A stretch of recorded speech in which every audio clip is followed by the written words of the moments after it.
Welcome, Blanca Treviño, founder, chairman, and CEO of Softtek, and thank you for joining us today. Softtek is the largest private IT provider in Latin America and operates in North America, Latin America, Europe, and Asia. Blanca studied computer science at Monterrey Institute of Technology, and she is board member of Olmor Mexico, Goldcorp, Grupo Lala, among others. Moreover, she became the first woman appointed to the Consejo Mexicano de Negocios and is a frequent speaker at international forums as the World Bank and the World Economic Forum.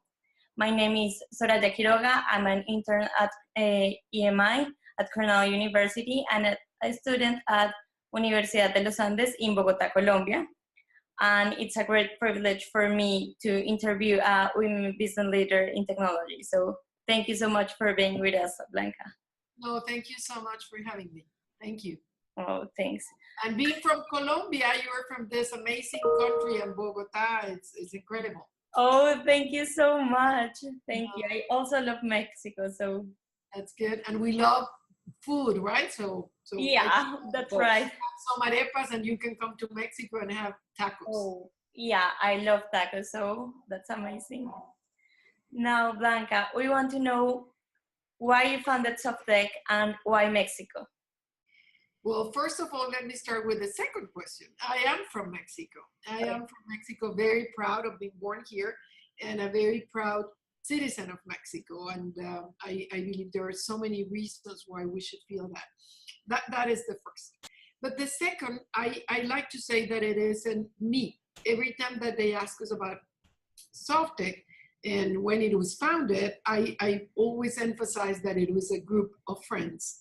It was a group of friends and it was not just me. We like to do this as a group. And that's probably the most exciting thing, that this has not been a lonely journey, but a journey that we have shared many friends. But why did we start it? I think if you go back, well, not probably you weren't born at that time, but in the mid-80s, thinking about technology, Mexico, and entrepreneurs, there were things that were not necessarily that you say that this could happen in Mexico. It was not normal. You say that if you wanted to any kind of technology, you look at the US. Never you consider that in Mexico you could, in a way, develop technology, use technology. It was something that the world didn't expect. But we were lucky enough, some of us, to work in this industrial group in Mexico that is called Grupo Alfa. I don't know if you're familiar with that. And we worked for I would say, the service company that would provide different kind of services to the group. And one of those services was technology, the technology services that they needed. So in the mid-80s, we said, why don't we think that we can do this for ourselves? Why wouldn't we start a company? And that was the second challenge. It was not just technology, but starting a new business, being an entrepreneur. Okay. It was whenever you say that you were an entrepreneur, they would say, don't do that. You just don't have a job, and you like this sexy word that it's called entrepreneurs. But it was not so. It was really something that we wanted to do. At that time, it was like a dream, being very honest, a challenge that we wanted to take. And now, looking back, I think it was very wise decision also, because we were able to position Mexico as a strong player in the IT industry.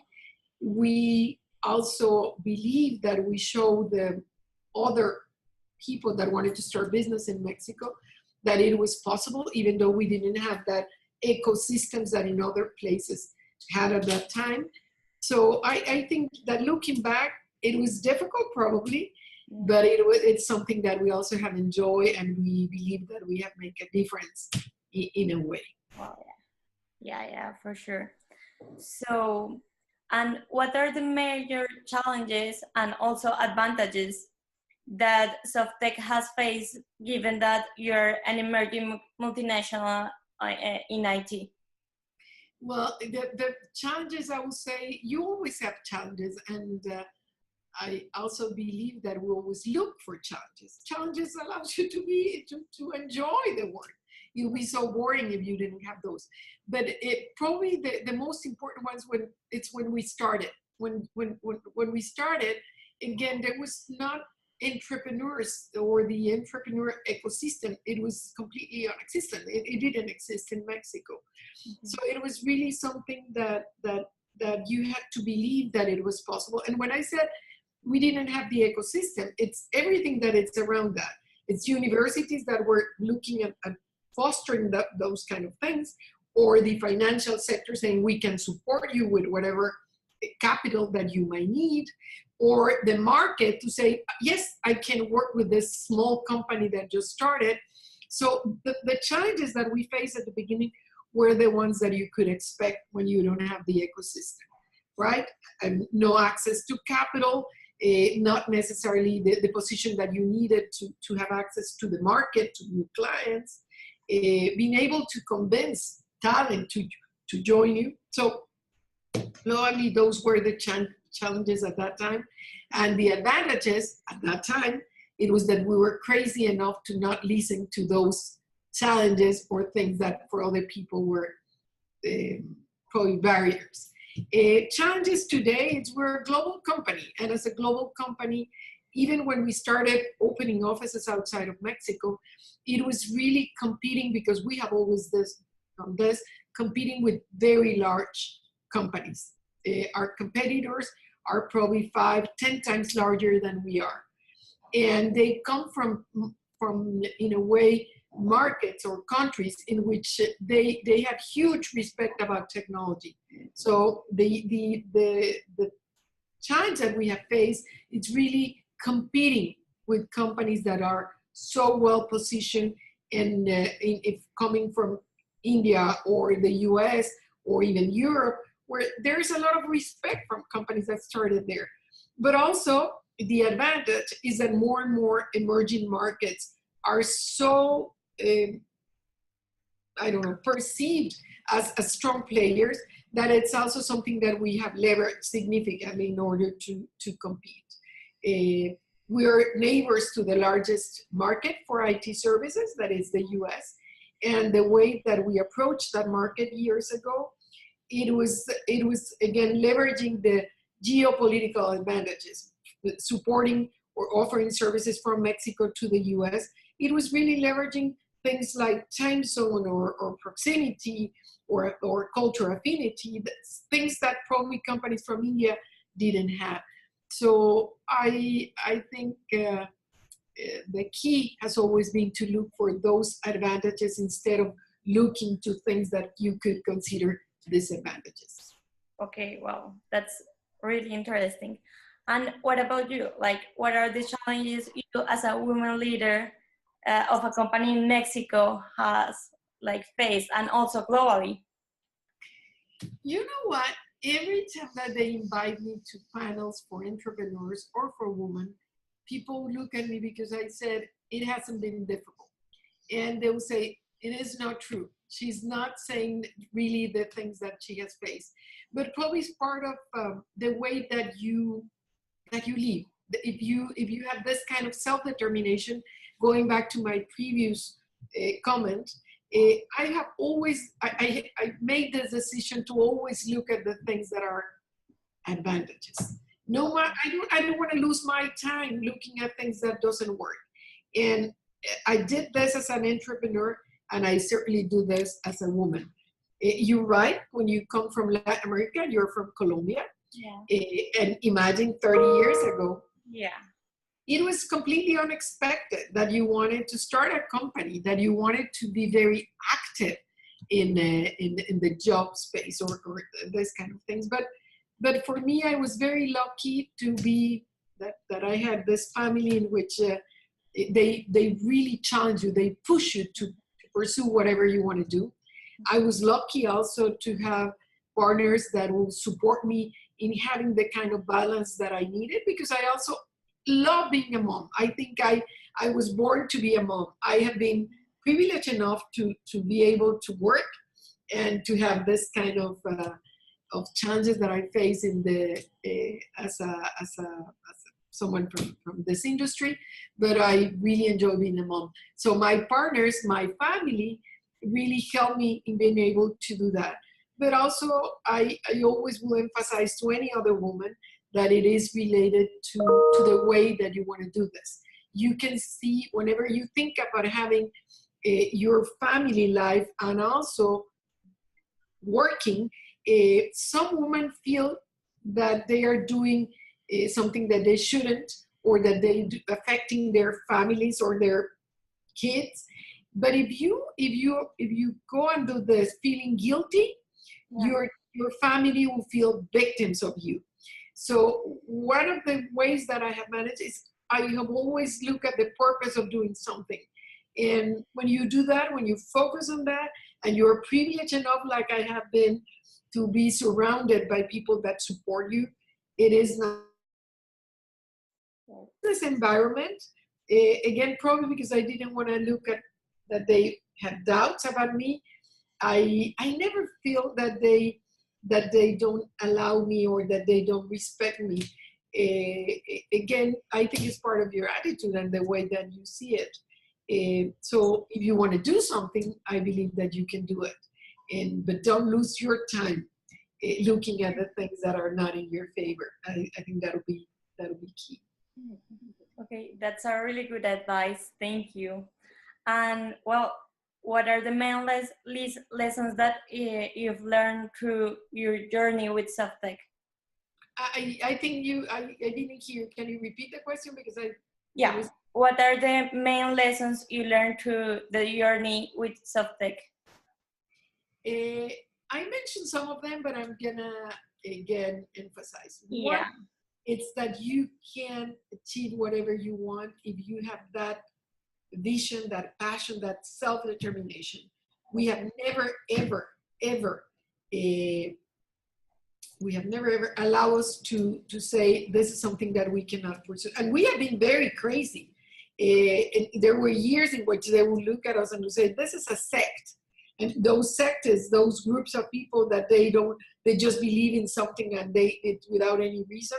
But one thing is the power of self-determination, the power of your vision. It is something that is important. And also to have a purpose. In our case, it has been to transcend. And when you have this long-term vision, everything that you do is aligned to that vision. That's something that is important. From the very beginning, you better understand or share the purpose of what you're doing, the reason why you're doing this. So it's the vision, but also the purpose of what you're doing. In our case, probably sharing the journey, it's a lesson that I believe it's key. When you do something, if you share the journey, you can enjoy it so much more, and it gives you your chances of being successful are even greater. You have to make agreements. Sometimes when you share the journey, it's like negotiating with your husband about something. You have to, but I think we have not just share the journey, but share the vision and share the commitment and share the passion. So lessons learned, having a very strong vision, share it. Once you share that vision and it's like a commitment. If you go and tell your friends, this is what we're gonna do and we're gonna build this global company, you don't wanna go back and tell them, well, I was joking. So really, if you are looking at something,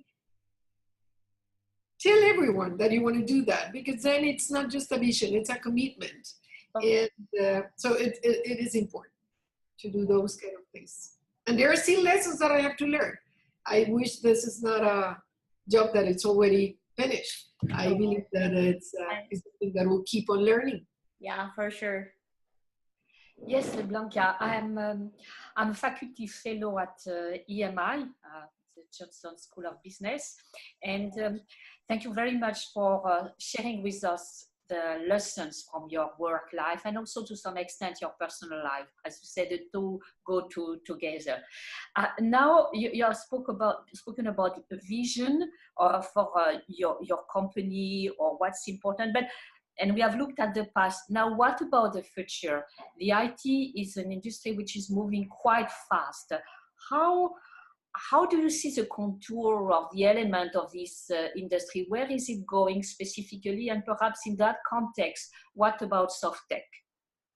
One thing that it's incredible. We're in an industry that it's booming, like you said. Today, years ago, technology is something that you needed, something that could probably make companies more efficient or do certain tasks more efficiently, but it was not so related to the business. Today, the role that technology plays is absolutely different. Mm-hmm. So whenever they talk about the fourth revolution, industrial revolution, it is true. It has a complete revolution. There's not a single, I believe, a boardroom in which they are not talking about digital transformation.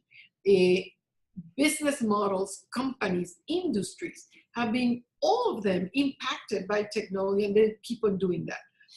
I believe there's going to be a point in which you are not going to talk about IT industry, because industry is embedded in every single, in all other industries. So when you think about retail, think about Amazon. Is Amazon a retailer or is it an IT company?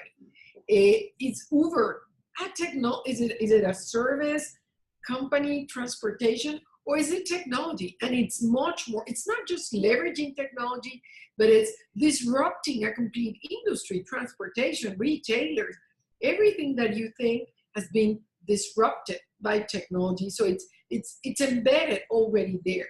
It is more, every single industry has this technology that goes all around. And if you don't embrace it, if you do not anticipate, if you're not part of that digital transformation, it's very soon that you probably end up closing your company or probably going out of business if you don't understand it and you don't get that, as we have seen, and the examples are many.